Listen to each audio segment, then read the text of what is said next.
정권의 언론 탄압. 괴뢰 이승만 사건. 해방 직후부터 우리나라의 정당들은 저마다 신문사 하나씩을 가지고 있을 정도로 당시의 신문들은 정치색이 강했다. 동아일보의 사당이 한민당 당수였고 공산당은 해방일보를 운영하고 있었지.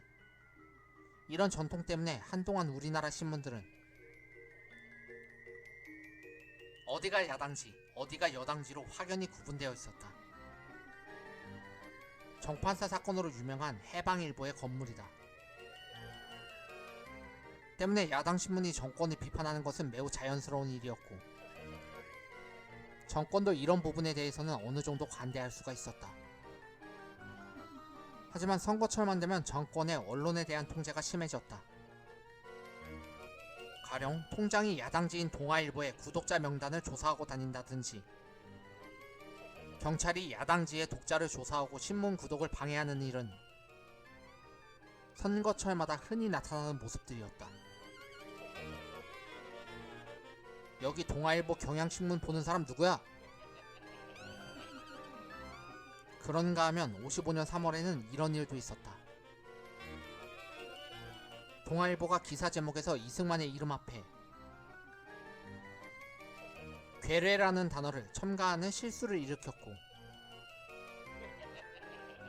이 사실은 윤정기가 돌아가기 시작한 지 10분 뒤에야 발견되게 되었다. 뜨아! 발견 즉시 윤정기를 멈췄지만 이미 인쇄된 신문은 가판대로 팔려나간 상태였다. 이를 어쩐담? 동아일보는 신문 회수 소송을 벌였지만 300부 가까이를 회수하지 못했다. 망했다. 결국 사건의 책임으로 업무 관련자 3명이 국가보안법 위반과 명예훼손 혐의로 구속되었고 지금 반민족적인 중대 과오를 저지른 거임. 이들은 20여일 만에 풀려났으나 모두 신문사에서 해직 통고를 받고 만다. 게다가 신문사 역시 실수에 대한 책임으로 한 달 동안 출간을 금지당해야만 했었고 복간을 하면서도 정부의 이런 생색을 들어야만 했다. 각하께서 관대히 조처하라는 분부가 있어서 특별히 봐주는 거임. 실수치고는 너무도 가혹한 조치가 아닐 수 없었다. 사실 당시 신문 제작은 활판에 일일이 활자를 꽂아 넣는 방식이라 오식은 불가피한 점이 있었는데도 당시의 신문 활자판의 사진이다. 정부가 이토록 강경 대응을 했다는 건 평소 야당지에 대한 불만을 건수잡기를 통해 철퇴를 휘두르고자 했었기 때문이다. 견통령 사건. 오식 사건으로는 견통령 사건도 유명하다.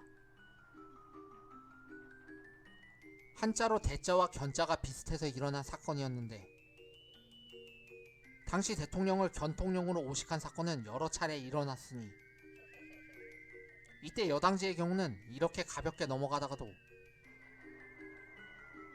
그럴 수도 있지 뭐. 야당지의 경우는 폐간을 각오해야만 할 정도로 가혹한 처벌을 들고 나왔다. 국가 원수 모독죄임. 1950년 8월 29일 대구매일신문은 일면 머릿기사에 이 대통령을 이 견통령이라고 오식해 무기정관 조치를 당하고 사장이 2개월간 구속된 일이 있었다. 이때 사건으로 단단히 학을 뗀 신문사 사장은 신문에서 아예 손을 떼고 다른 이에게 신문사를 인계할 정도로 실수의 대가는 가혹했다. 1953년 7월에는 전북 1위에서 발행되던 삼남일보와 청북 청주에서 발행되던 국민일보에서 동시에 대통령을 견통령으로 오식한 일이 발생했다. 때문에 이승만은 화가 머리 꼭대기까지 솟구쳤다. 아니, 어떻게 동시에 이런 일이 일어날 수 있단 말임? 당시 사건은 공보처장을 통해 특별 담화문으로까지 발표했다. 이는 국가원수 존엄을 모독한 죄로 두 신문사는 앞으로 무기한 출판이 정지될 것이다. 사건 담당자들은 구속 조치를 받게 될 것이다. 이후 2달 만에 두 신문은 다시 영업을 재개할 수 있었으나 이게 웬걸? 한 달 만에 국민일보에서는 또다시 같은 실수를 저지르게 된다. 그리고 신문사는 영원히 문을 닫고 만다. 뜨아.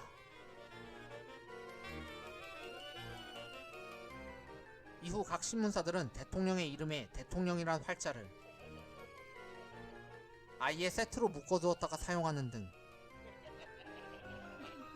오식 방지에 각별한 주의를 다하지 않을 수가 없었다.